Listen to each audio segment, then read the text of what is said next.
कृतवर्मो सुतो बली उपये विशालाक्षी कन्यां चारुमतिं चिरो रुक्मण्यास्तनयां राजन् कृतवर्म सुतो बली। रुक्मिणी की पुत्री शारुमती, कृतवर्मा का पुत्र बलि, इन दोनों का विवाह होता है। और रुक्मिणी का भाई जो रुक्मी था, उसके मन में बैर भाव हमेशा चालू था, क्योंकि कृष्ण भगवान ने उसके सिर के बाल मुड़ा दिए थे, टकला करा दिए थे। किसी भी प्रकार से वो बदला लेना चाहता था।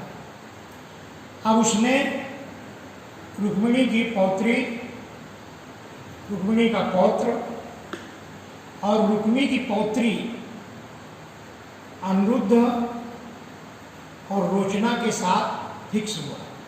रुक्मी ने अपनी पौत्री रोचना का विवाह रुक्मिणी के पौत्र के साथ करना चाहा, लेकिन मन में बैर का भाव। सारे कपटी राजाओं को बुलाता है, आमंत्रण देता है, विवाह फिक्स हो जाता है दोनों का। अब पासा खेलना शुरू करती है। हमेशा बलराम जी पासा दांव जीतते थे और ये सारे कपटी राजा इकट्ठा होकर के हल्ला कर देते थे कि जो है बलराम जी हार गए, हार गए, हार गए। और एक बार ये अनर्थ जब देखते देखते नहीं रह गया तो देववाणी, आकाशवाणी होती है।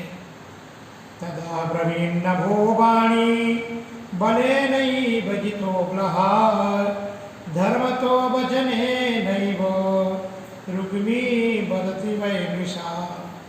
आकाशवाणी हुई, इस बार धर्मपूर्वक जो है बलराम जी ने दांव जीता है।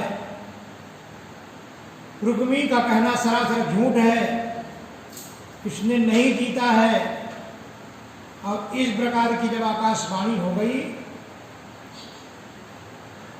तो बलराम जी को बड़ा गुस्सा आया कि देखो मेरे साथ जीतते हम हैं और ये हमको बार बार हारा बना देते। इतने में भी रुक्मी नहीं रुका, उसके मुंह में जो है उल्टा सीधा बोलने लगा। अरे बोले तुम सब जंगली लोग हो, ये तो चौसठ खेलना ये तो क्षत्रियों का काम है, राजाओं का काम है। नहीं रक्षो विदम योयम गोपाल गोचरा।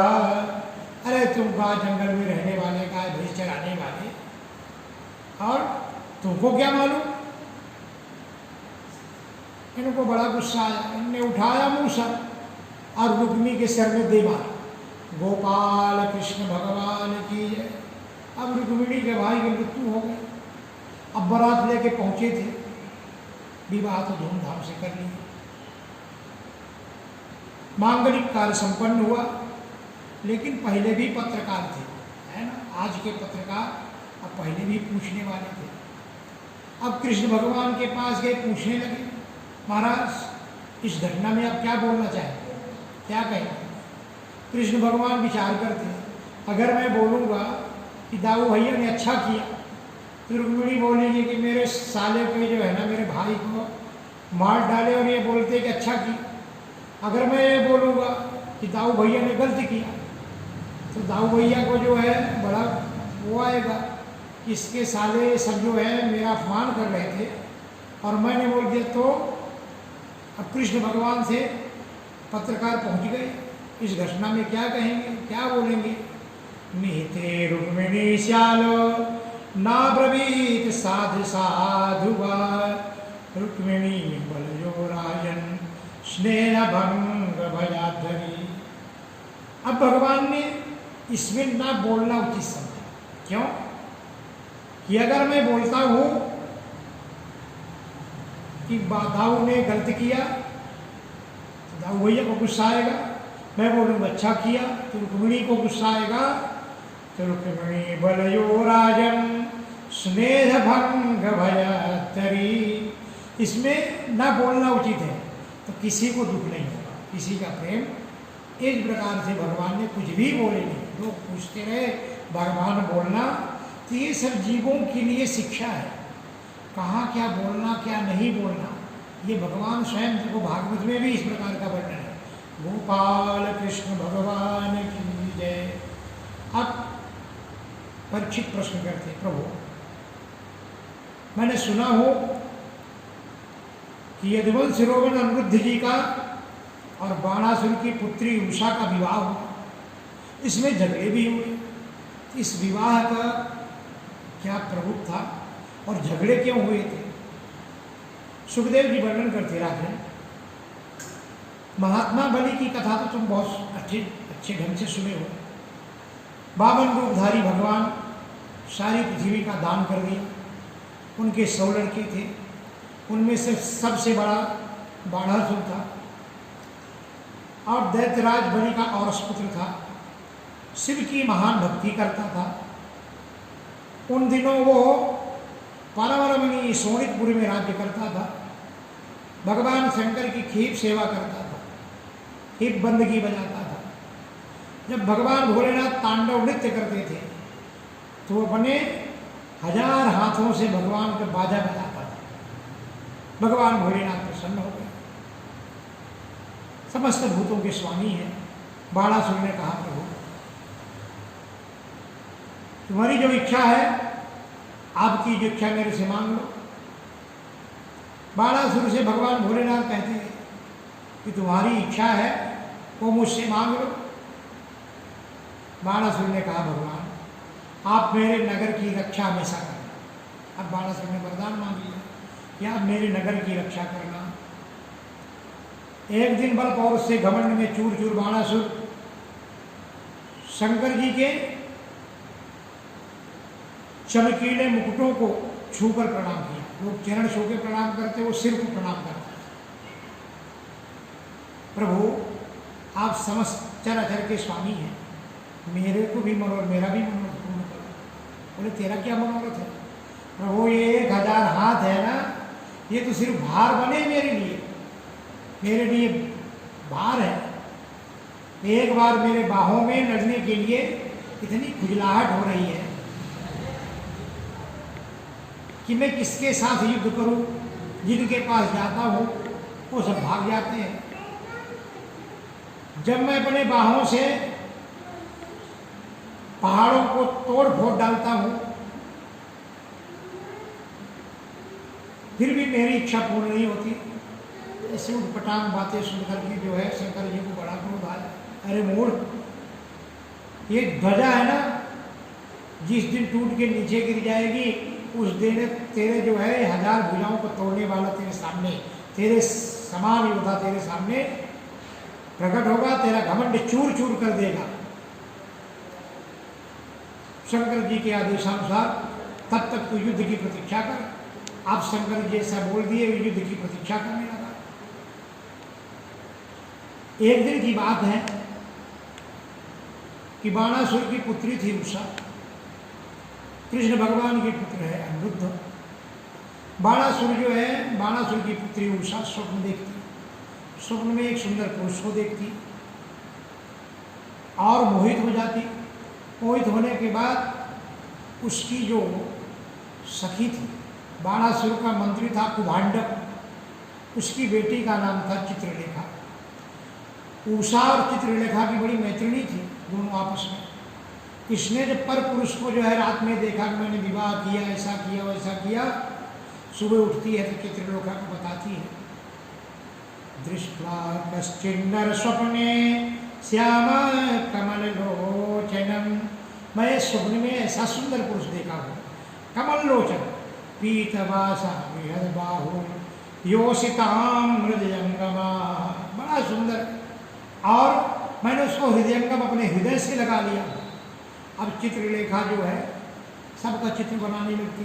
व्यसनम तेज कर सामी त्रिलोक्यम यदि भाग्यते, त्रिलोक में मैंने ब्रह्मा में बनाया, ये क्या है, नहीं ये नहीं। फिर शंकर जी है, ये भी नहीं। फिर जो है ना भगवान नारायण, हाँ ये कुछ दिखते हैं, फिर कृष्ण हाँ ये दिखते थोड़ी बहुत है, पूरे नहीं।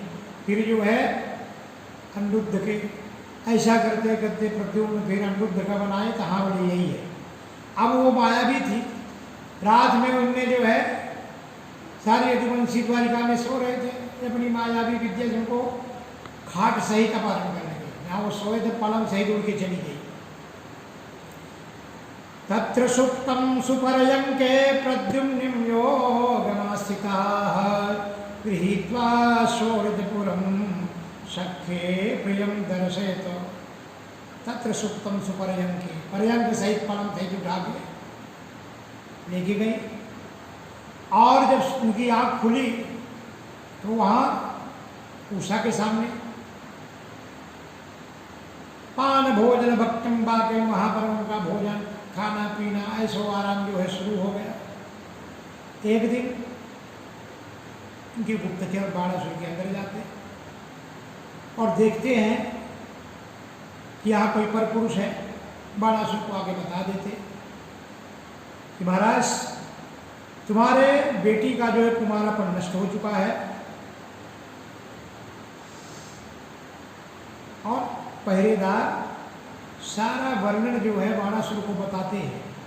भटार आवेदनं चक्रुराजस्ते भजम वेश्वितं लक्ष्ययामाय कन्याया कुलभूषणम्। आपकी कन्या कुल दूषित हो चुकी है। बाणासुर थोड़ा दुखी हुआ, मेरी कन्या तो बाहर जाती नहीं। परितम कन्यकागारम प्राप्तो द्राक्षीर यद वयम, तुरंत जो है कन्या के घर में पहुंच जाता, दरवाजा खुलाता है, अंदर देखता है सुंदर पुरुष अनिरुद्ध विराजमान है। शस्त्र लेके महल में सब घुस जाते हैं। अनिरुद्ध जी सारे सैनिकों को मार देते हैं। बाणासुर के साथ घनघोर युद्ध होता है, अंतिम में नाग फांस में बांध लेता है। अनिरुद्ध का घनघोर युद्ध हुआ, बाणासुर ने नाग फांस में बांध करके जेल खाना के अंदर डाल दिया। एक दिन नारद जी द्वारका जाते हैं। नारदात रूपाकरणम वार्ताम बद्धस्य कर्णचा। नारद जी वहां गए, द्वारकाधीश भगवान कृष्ण का स्वागत किए। आओ देव ऋषि, बहुत दिन के बाद आए। हाँ महाराज, आप मजे में है ना, सब ठीक चल रहा है ना? कृष्ण भगवान बोलते हैं कि बाकी तो सब ठीक है, लेकिन 2-4 दिन से अनिरुद्ध दिखता नहीं। वाह महाराज वाह, अनिरुद्ध वहाँ बाणासुर की जेल में जेल की हवा खा रहा, आप बोलते 2-4 दिन से, अरे तो कितने महीनों से जेल में पड़ा हुआ है। भगवान तुरंत 12,000 अक्षौहिणी सेना लेके तैयार हुए, शोणितपुर नगर को घेर लिया। इधर भोलेनाथ से वो वरदान मांगा था कि प्रभु आप मेरे जो है ना नगर की रक्षा कर। जब भगवान कृष्ण चले, भोलेनाथ गेट में ही मिल गए, पहले ही वहाँ अरे कहाँ चले प्रभु? भगवान द्वारिकाधीश को प्रणाम किया, बोले कुछ नहीं, बाणासुर को मारने। बोले क्या? उसने मेरे बच्चे को जो है कैद करके रखा। भगवान भोलेनाथ कहते प्रभु मैं उसकी रक्षा के लिए तो मैं द्वार पर खड़ा हूँ, मैं आपको नहीं जाने दूंगा। भगवान बोलते तेरे से युद्ध और करना पड़ेगा। फिर भगवान भोलेनाथ का और कृष्ण का घनघोर युद्ध छिड़ गया। भगवान 1000 हाथ 500 धनुष सब दो छोड़ देते हैं, धनाधन भगवान सब काट देते हैं। उस समय बाणासुर की कोटरा नाम की जो है, जब भगवान कृष्ण और शंकर जी का घनघोर युद्ध हुआ, किसने वैष्णव जल छोड़े, किसने माहेश्वर जल छोड़े, एक से एक भयंकर जो है युद्ध शुरू हुआ। भगवान अपने सुदर्शन चक्र को छोड़ते हैं और जो है उसके बाणासुर के एक एक हाथ काटना शुरू कर देते हैं। तब उसकी कुल देवी कोटरा देवी वो नंग धड़क आके खड़ी हो जाती। भगवान ने मुंह फेर लिया, बाणासुर ने प्राण बचा के भाग गया और उस समय उसकी ध्वजा टूट के गिर जाती है। वैष्णव जल जो भोलेनाथ से छोड़े थे, भगवान ने वैष्णव जल छोड़कर उसको शांत कर दिया। अब महेश्वर जल कृष्ण से भगवान से प्रार्थना करती है त्रिरस्ते प्रसन्नोऽसि वेतमे वज्रद्वयं यो न स्मरति संवादं तस्य तन्यो भवेत् भयम्। हे प्रभु, जो आपका कोई स्मरण करेगा ये जो है महेश्वरी कभी उसको त्रास नहीं देगी। और सब भगवान कृष्ण के शरण में आते हैं। बाणासुर की तरफ से भोलेनाथ प्रार्थना करते हैं कि मेरा शिष्य महाराज अब इसको कम से कम 2 हाथ तो रहने दो, 4 हाथ, 1000 हाथ तो आपने काट डाले, सब ये 4 तो रहने दो। सब आपकी नाभि में है, अग्नि आपका मुख है, जल आपका बीज है, सूर्य आपके नेत्र हैं, समुद्र आपका पेट है, इंद्र आपकी भुजा है। प्रभु, आपसे बड़ा कौन हो सकता है? सुंदर प्रार्थना। रोमाणी औषधयोमुबाहा, और ये जो औषधियाँ ये आपके रोमे हैं। जब भगवान को सर्वस्व भोलेनाथ बताने लगे, भगवान ने दया की और कृष्ण बोलते हे भोलेनाथ, मैं आपके ऊपर बहुत प्रसन्न हूँ, वरदान मांगो। भगवान बोलते हैं कि मैंने तो पहले ही संकल्प किया हो, प्रहलादाय वरो दत्तो न मध्यो में तवान्वय, मैं प्रहलाद के कुल में किसी का वध नहीं करूँगा। आप बोल रहे हैं ना 2 हाथ किया, मैं उसको पूरा छोड़ दिया। मैंने वचनबद्ध हूँ, पहले ही वचन दिया हूँ कि तुम्हारे कुल में किसी का वध नहीं करूँगा। तो 4 भुजा भगवान ने नहीं काटी, आपका ये मुख्य पार्षद होगा। भगवान भोलेनाथ प्रार्थना करते हैं, भगवान को आशीर्वाद देते हैं कि बाणासुर तुम्हारा मुख्य पार्षद होगा। और फिर अब बाणासुर ने अपनी कन्या का धूमधाम से विवाह किया, द्वार बहुत दहेज दिया और सब द्वारिका धूमधाम से जो है विवाह के साथ द्वारिका चले जाते। गोपाल कृष्ण भगवान की जय। परीक्षित जी प्रश्न करते, प्रभु मैंने सुना हो अनेक दानियों के नाम सुना, लेकिन राजा गिरगिट योनि पर क्यों चले गए? भगवान वर्णन करते, सुखदेव जी वर्णन करते, राजन नृगो नाम नरेंद्रोहम, नृग नाम के एक राजा थे। इक्ष्वाकु वंश में इक्ष्वाकु का पुत्र जो है नृग हुए, उनको बहुत शौक था गाय दान करने का। एक बार 10 गाय दान करें, फिर भी 600 करेंगे, फिर 1000 करेंगे, अब मन में लाखों गाय दान करेंगे। पूर्व काल में धनी उसको बोलते थे जिसके पास जो ज़्यादा गाय पालता। और आज जो गाय नहीं पालता उसको अच्छा मानते, पूर्व काल में उनको अच्छा लोग नहीं मानते थे। उसने संकल्प किया लक्ष्य गाय दान करने का, और जिनको पहले 10 गाय दान, उसमें से एक भक्त एक बिना गए। वो ब्राह्मण ढूंढते पहुंचा, बोले राजन ये मेरी गाय है। बोले इसके बदले दूसरी दे, नहीं होना यही होना। बोले और 10 देता, नहीं होना यही होना। 1000 देता, नहीं। ब्राह्मण वो टेकी होते हैं। और अंतिम में नाराज होकर ब्राह्मण चला गया, उनकी मृत्यु हुई। धर्मराज सभासनम पिता विवेकिनम, धर्मराज की सभा में हर जीवों का लेखा जोखा इनका निकाला गया। और पुण्य तो बहुत किए, थोड़ा पाप किए।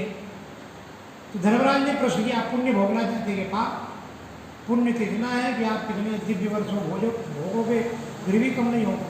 यानी पाप क्या है? बोले ब्राह्मण को एक वस्तु को 2 बार आपने दान किया, इसलिए 2 बार कोई वस्तु दान नहीं करना चाहिए।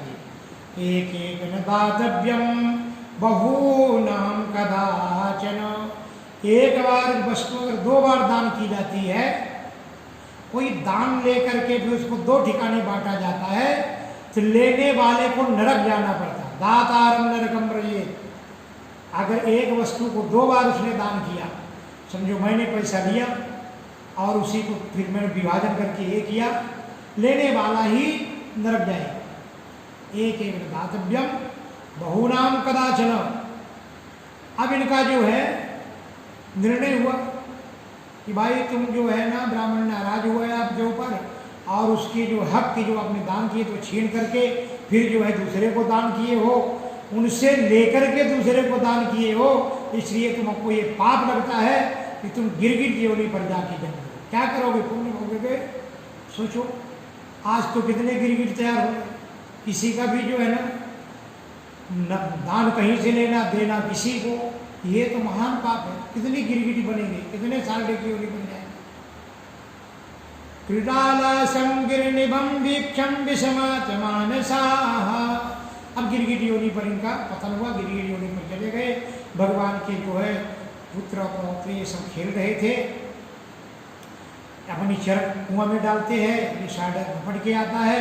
और भगवान ने जब बच्चों ने देखा कि ये गिरगिट है, चरक छोड़ देते, भगवान को बजाते, भगवान आते हैं, फिर से चरक डालते, रस्सी निकालते हैं, भगवान का स्पर्श हुआ, उसका स्वरूप जो है बदल गया।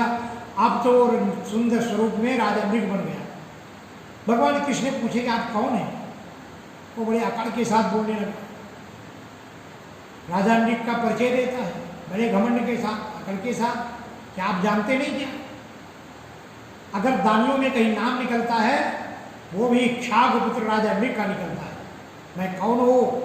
नृगो नाम नरेंद्रोहम इक्ष्वाकुतनज प्रभो दानिख्याय मानुषेषु यदि ते कर्णमस्पृशम्। अगर आपने कहीं भी सुने होंगे कानों में किसी का नाम आता है दानियों में, तो राजा मृग का आता है। तो बोले फिर जो इतने बड़े दानी हो तो साढ़े कैसे बन गए? केन कर्म विपाके, क्या ऐसे आपने पाप किया, क्या कर्म कर दिए? अब उन्हें अपनी पुरानी घटना बताते हैं कि मैंने बहुत कुछ गाय दान की, पयस्विनी तरणी शिव रूपा, ऐसी वैसी गाय दान नहीं की थी, दूती हुई गाय सुंदर सजा धजा करके, लेकिन मेरा दान ही, मेरे से गलती हुई, एक वस्तु को 2 बार मैंने दान किया, उसका परिणाम हुआ कि मेरे को जो है इस गिरगिट की योनि पर जाना पड़ा।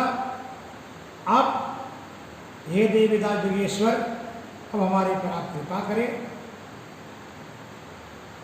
प्रभु पूर्व जन्म की अभिलाषा थी वो पूर्ण ही आज पूर्ण हो गई।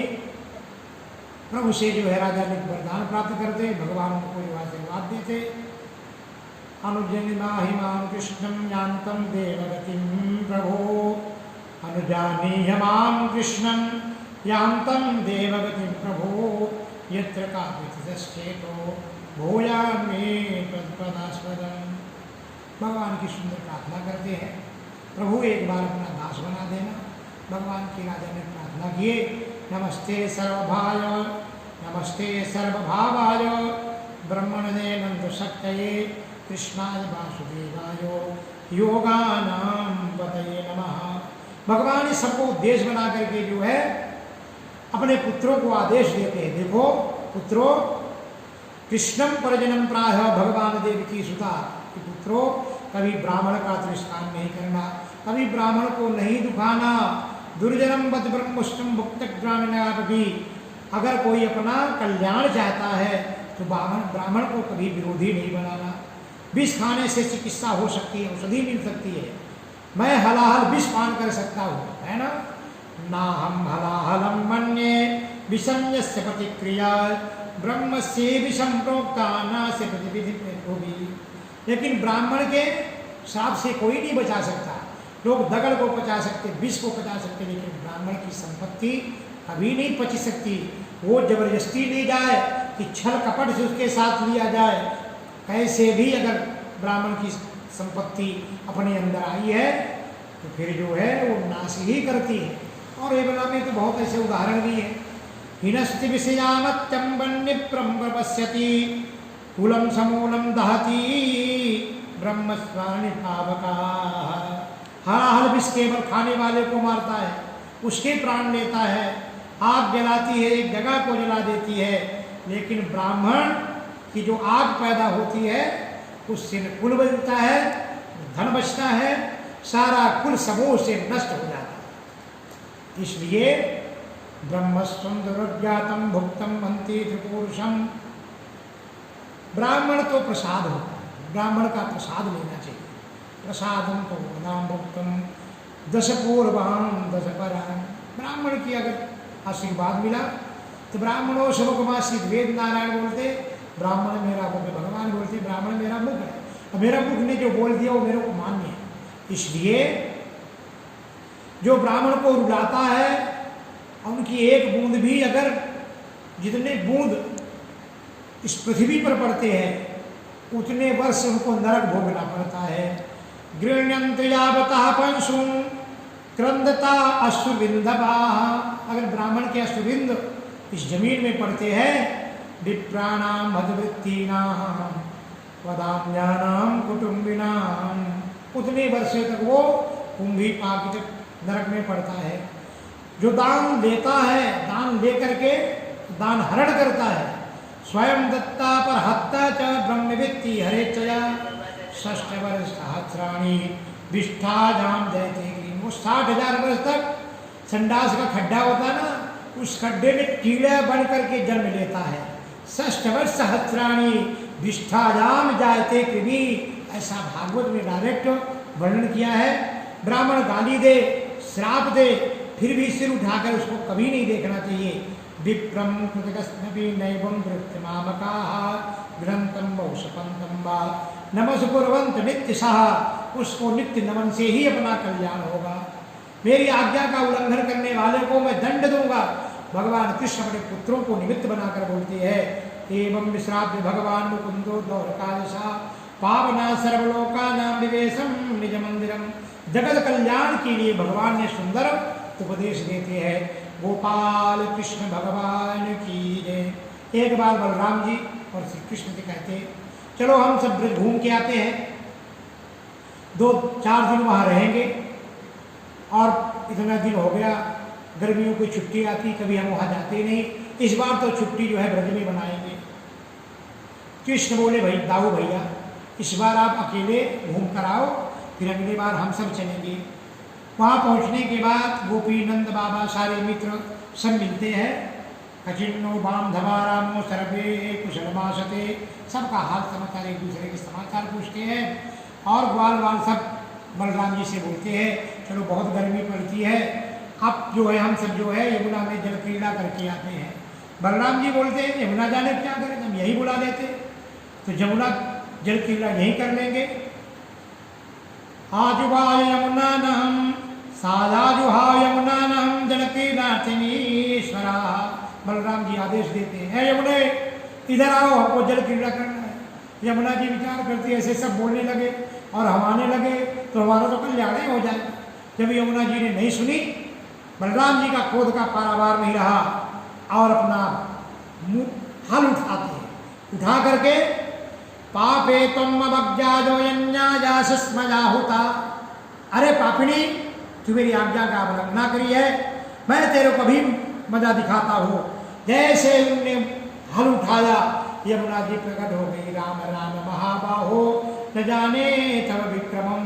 हे बलराम जी, आपकी महिमा कौन जान सकता है, ऐसे कांसे विविधता जगती जगता पते। प्रभु, आप तो जो है संसार की रक्षा के लिए आपका जन्म हुआ है, अगर आप मर्यादा चाहते हैं कि हम छोड़ के आए तो हम आ जाएंगी। और उस समय बलराम जी को यमुना जी समझाती है, बलराम जी प्रसन्न हुए और सब जो है यमुना में बाद में क्रीड़ा किए। गोपाल कृष्ण भगवान की जय। एक बार अभिमानी पौंड्रक स्वयं वासुदेव बन जाता और उसके जो मित्र थे बाकी, उन मित्रों ने उनको बनाया, तू भगवान बन जा, हम तेरे पुजारी। वासुदेवो तिरण्यम एवं यादचापरा, और हर जगह डुब्बी पिटा दिए, असली वासुदेव ये है, और जो द्वारिका में वो नकली है। अब इसने बढ़ई को बुलाकर, खटिक को बुलाकर, उसको जो है हाथी को बुला करके 4 भुजा चक्र सब बना लिया और दूध को भेज दिया, जाओ द्वारकाधीश को बोल दो असली भगवान इधर है, अगर वो जीना चाहते हैं तो उनको बोलो हमारे शरण में आ जाए। दूत वहाँ जाता है, भगवान की सभा भरी थी, और वो जा करके जो है दूत आदेश सुनाता है, भवनाटी रूप वो जा करके उग्रसेन की सारी सभा हंसने लगी। दूत जा करके जो आदेश सुनाता है, कथकथनम तदुपाकरणम पौंडक्ताजमे दशा उग्रसेनादया सभ्यो उच्चै जयकस्मस्तदा। भगवान दूत का संवेद मारने को उठते हैं। सारे लोगों ने बोले, दूत का क्या गलती भाई, दूत का जो काम वो करेगा, तो नीत का विरोध है, दूत को नहीं मारना चाहिए। भगवान कृष्ण बोलते, ठीक, अपने स्वामी को बोलो हम आ रहे।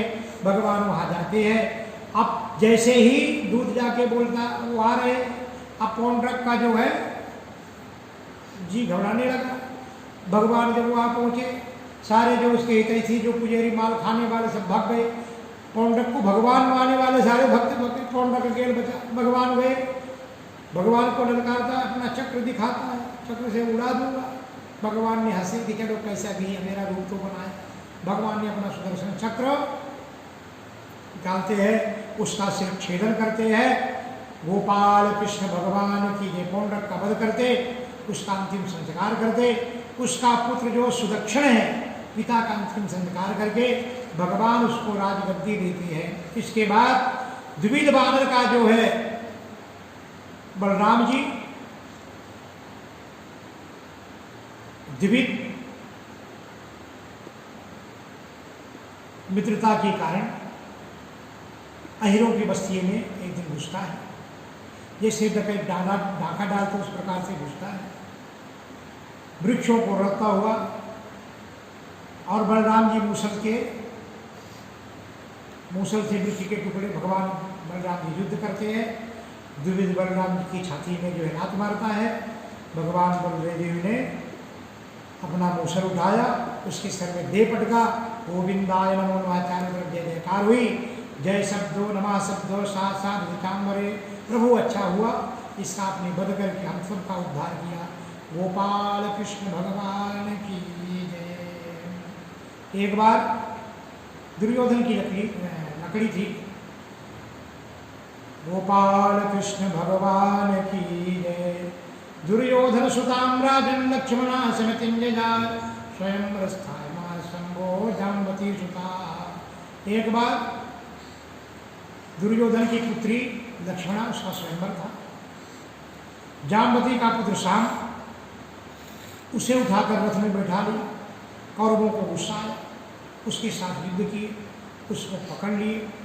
ये बात नारद जी आकर द्वारकाधीश को बताते। उग्रसेन की आज्ञा लेकर सब वहाँ पर हस्तिनापुर में चढ़ाई करते। उद्धव जी को जाकर भेजते, जाओ बताओ हम रिश्तेदार हैं, आपस में संधि कर ले। बलराम जी की अगुवाई में सब चले थे। हाल समाचार जाकर सब बताते हैं। अब जैसे दुर्योधन ने सुना बलराम जी उसके गुरु हैं, उसके मन में जो कुछ आया वो बोलने लगा। कौरव लोग यदुवंशियों को क्या बोलते, अहो महत् चित्रमिदं कालगत्या दुरत्रजो आरुरुख्यात् बाहिसुरो मुकुट सेवतम। कौरवों क्रोध में आकर बोल रहे, एक यदुवंशी मेरे पैर की जूती है, और जूती का काम है पैर में रहना, सिर में चढ़ने का काम नहीं। कौरवों ने यदुवंशियों को चिन्ह छीनना चाहा, जिनके जाति का पता नहीं, पाथी का कोई पता नहीं, और वो हमको जो है हमारे से युद्ध करेंगे। उल्टा सीधा जैसे बोले कौरव लोग, उल्टा सीधा जैसे बोले बलराम जी को गुस्सा का पारा मार दे मेरा। बलराम जी क्रोध में आकर हमको जूती बोलते। भुंजते कुरभिर्दंडम भूखंडम पृष्ठकिल। इतना क्रोध आया कि सारी पृथ्वी को टुकड़े टुकड़े कर देंगे, मैं कौरवों का विनाश कर दूंगा। इस प्रकार से बलराम जी ने अपना हल दे पटका। बलराम जी हल से हस्तिनापुर को हल में फंसाया और खींचने लगा। कौरवों को लगा कि अब गंगा में डुबो देंगे, पूरा हस्तिनापुर एक साथ गंगा में डाल देंगे। सब क्षमा मांगते हैं। राम राम किलाधारम प्रभावम न विदामते मूढ़ानां गुरुधेनां क्षंतुरमर्हस्य क्रमम्। प्रभु हम आपके बल को नहीं जानते, आप जगत के आधार है। सारे कौरव जाते हैं, उनसे क्षमा मांगते हैं और फिर जो है उन क्षमा कर देते हैं।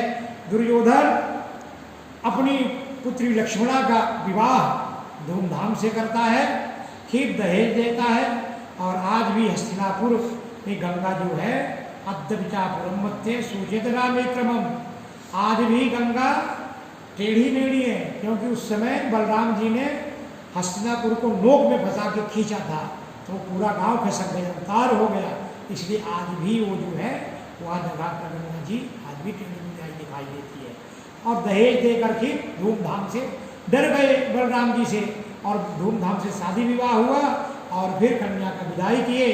गोपाल कृष्ण भगवान की जय।